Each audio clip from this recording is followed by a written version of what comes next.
Bonjour tout le monde, c'est Robin Fortin, votre levier en finances personnelles. Aujourd'hui, capsule numéro 2 sur 3 au niveau de vos assurances hypothécaires. Je vous ai déjà mentionné l'économie que vous pouvez faire au niveau de l'assurance hypothécaire, mais il y a encore plus que ça, les termes techniques de votre assurance hypothécaire. Premièrement, l'assurance hypothécaire, ça sert à quoi? Ça sert à protéger, par exemple, votre conjoint, succession, famille, enfants, en cas de décès et ou invalidité pour votre maison.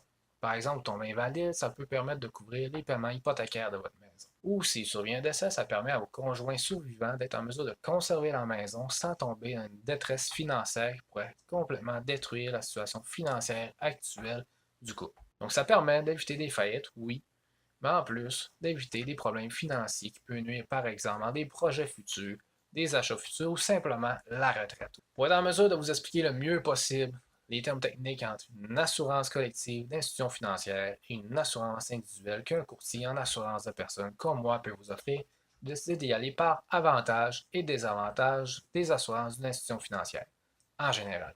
On va commencer par les avantages d'une assurance d'institution financière. Premier avantage, très rapide pour être accepté au niveau de l'assurance d'institution financière. Souvent, c'est seulement 3 ou 4 questions et vous êtes directement admis. Donc, qui dit rapidité dit aussi aucun test de santé en généralement à faire pour être en mesure d'avoir votre assurance d'institution financière. Au départ, parfois, selon l'état de la santé des clients, l'assurance peut paraître moins chère que ce que selon nous, on peut proposer en assurance individuelle. Mais il y a un petit élément qu'il ne faut pas oublier, le prix augmente à chaque renouvellement hypothécaire parce que c'est un nouveau contrat qui commence à zéro à chaque renouvellement hypothécaire avec votre institution financière. Donc à long terme, ça peut devenir beaucoup plus cher, même si au départ, ça paraît moins cher. Ça, c'est le travail de votre courtier, vérifier l'évolution du prix à long terme théorique avec les prix actuels. Et même comme dans la troisième vidéo, je vais vous montrer, parfois, il y a des institutions financières qui marchent à pourcentage d'intérêt qui occasionnent des frais cachés d'intérêt que vous ne saviez même pas, qui fait même ralentir vos paiements de capital, donc vos remboursements de maison sur votre hypothèque. Et un autre élément spécialement pour les fumeurs, souvent quand je rencontre des fumeurs, assurance individuelle, on prend en compte votre état de fumeur. Au niveau des assurances d'institutions financières, ils ne le prennent pas toujours en compte. Parfois oui, parfois non. Quand vous êtes non-fumeur, parfois vous avez droit à un petit rabais, mais est assez minime sur le montant total. Donc, parfois, pour les fumeurs, une assurance individuelle peut paraître plus chère au départ qu'une assurance collective, mais à long terme, souvent, vous êtes gagnant. Mais ça, c'est mon travail de vérifier si lequel des solutions est le mieux pour vous selon votre hypothèque, la durée et votre institution financière. Donc maintenant, je vous ai dit les avantages de l'assurance des institutions financières, je vais vous dire les désavantages de cette assurance-là. Et attachez votre sucre, il y en a selon. Comme déjà mentionné, le prix peut augmenter à chaque renouvellement hypothécaire parce qu'il reconsidère votre âge. L'effet de l'âge est souvent plus majeur que l'effet que vous avez moins d'hypothèques à rembourser, donc les prix en général augmentent toujours, comme je vous ai déjà démontré dans la vidéo précédente. Comme déjà mentionné, l'assurance retombe à zéro à chaque renouvellement hypothécaire. C'est une nouvelle assurance. Donc, vous avez des problèmes de santé, il peut y avoir une exclusion sur certains domaines, par exemple un problème de dos, un problème d'épaule, pour vous sur votre assurance invalidité. Au niveau de l'assurance personnelle, vous avez signé par exemple sur 25 ans, ils ne peuvent jamais mettre une exclusion sur la durée totale du 25 ans. Après le 25 ans, oui, mais pas pendant. Donc, vous protégez à long terme avec une assurance personnelle. Une assurance institutionnelle peut même vous refuser à long terme si votre état de santé a trop diminué. Donc, dans le moment, par exemple, vous auriez plus besoin pour un problème de santé majeur, il se donne le droit, s'il y avait un renouvellement hypothécaire, de vous refuser par la suite. Mais là, je parle en général, c'est pas pour tout le monde. Comme je vous ai déjà dit, il n'y a pas de test de santé à faire au niveau des assurances institutionnelles.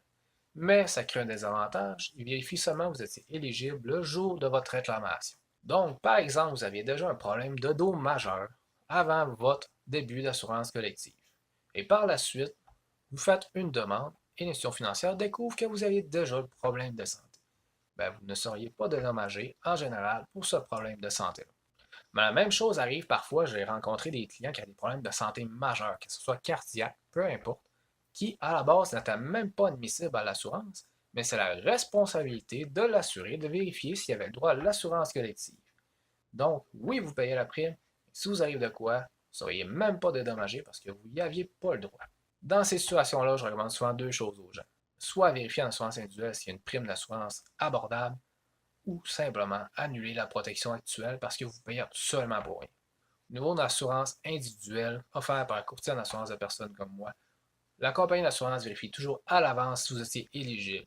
Donc, lors de la signature du contrat et de la remise du contrat, il n'y a plus moyen de revenir contre vous pour ne pas payer. Il y a deux seules façons que l'assurance individuelle ne paye pas. Dans les 2 premières années, s'il y a un suicide, et si vous faites une omission volontaire grave, dans les 2 premières années, ils ne vous paieront jamais la prime d'assurance parce que vous avez caché un élément majeur. L'âge maximal pour l'assurance hypothécaire est souvent entre 60 à 70 ans selon l'institution financière. Au niveau des assurances privées, individuelles, ça peut aller jusqu'à 85 ans sans aucun problème. Qui dit produit bancaire, qui dit taxes, donc 9% de taxes à payer sur vos assurances hypothécaires d'institutions financières et actuellement aucune taxe au niveau des assurances privées individuelles. Aussi, même au niveau des prestations, donc les paiements en cas de décès, qu'il y a des éléments un petit peu étranges au niveau de l'assurance hypothécaire. L'assurance hypothécaire d'institutions financières ne rembourse que la partie de l'hypothèque qui vous reste à payer. Par exemple, vous aviez 250 000 au départ de prêt hypothécaire, il survient un décès à 170 000, ils vont rembourser le 170 000 et le conjoint survivant n'a plus rien payé.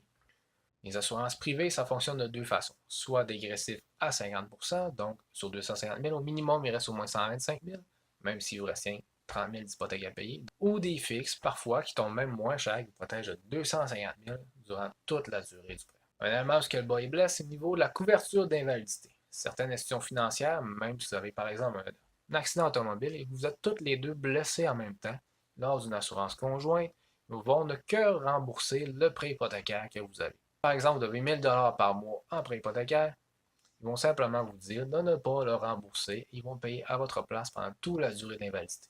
Même si vous êtes les deux en invalidité, donc vous payez pour 2 primes, vous absorbez seulement une prestation, même si vous êtes toutes les deux en même temps en invalidité. En assurance individuelle, si vous êtes protégé 2 fois 1 000 $, vous allez recevoir 2 000 $ par mois, vu que vous êtes toutes les deux en même temps sur l'invalidité. Un autre élément, dans les assurances institutionnelles, vous pouvez seulement, en général, prendre 50% de couverture, 100%, même parfois 150% de couverture sur la vie et sur l'invalidité. En assurance individuelle, vous pouvez faire ce que vous voulez. Rajouter tous les autres dettes que vous avez sous votre protection pour économiser au maximum. Vous pouvez demander seulement de la vie, seulement de l'invalidité, seulement de la maladie grave, ou parfois vous avez assez d'assurance vie au niveau de votre assurance collective que vous auriez juste voulu l'assurance invalidité, mais vous êtes obligé de prendre la vie pour être en mesure d'avoir l'invalidité. En assurance privée, vous faites ce que vous voulez. J'ai gardé les deux éléments majeurs pour la fin, selon moi. Premier des deux éléments majeurs, c'est que vous ne pouvez pas aller à une autre institution financière lors du renouvellement du prêt hypothécaire avec votre assurance actuelle. Donc, vous êtes pris avec eux. Donc, vous n'êtes plus en mesure d'aller voir, par exemple, un courtier hypothécaire ou magasiner votre prêt hypothécaire pour trouver la meilleure solution. Avec une assurance individuelle, vous pouvez aller où ce que vous voulez. Aucune limite, aucun problème. Deuxième élément majeur, les exclusions. Je vais vous dire seulement les exclusions majeures selon moi. Et vous allez voir qu'il y en a des assez drôles, mais qui peuvent faire que vous ne seriez pas dédommagé pour des raisons assez absurdes par vos institutions financières. Par exemple, il y a une institution financière qui, au niveau de l'invalidité, donc si vous vous blessez, ne couvre pas les problèmes de dos et problèmes d'épuisement professionnel, donc en bon vieux québécois, les burn-out. Donc, si vous avez un de ces deux problèmes-là, que je dois vous dire, c'est souvent les invalidités majeures qu'on rencontre le plus souvent, avec cette institution financière-là, vous ne seriez même pas payé en cas d'arrêt de travail. Deuxième exclusion, c'est drôle, une institution financière que lors que vous faites faillite, automatiquement, l'assurance n'est plus en vigueur. Une troisième qui je trouve majeure, parce que parfois les gens continuent à payer sans même savoir qu'ils ne sont plus éligibles, lors d'une séparation, la personne qui conserve la maison ne peut garder l'assurance hypothécaire avec cette institution financière-là, parce que séparation met fin automatiquement à l'assurance hypothécaire.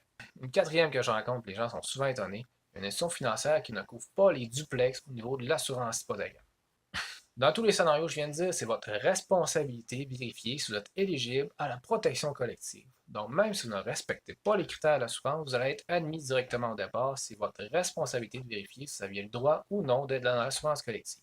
Donc, en bref, je vous laisse faire une tête avec les avantages et désavantages de l'assurance institutionnelle. Si vous voulez en apprendre encore plus sur chaque institution financière, je vous invite à aller sur mon site fsdulavier.com, section comparateur. Vous allez voir une section qui est justement dédiée aux avantages et désavantages et chaque petite clause de chaque institution financière.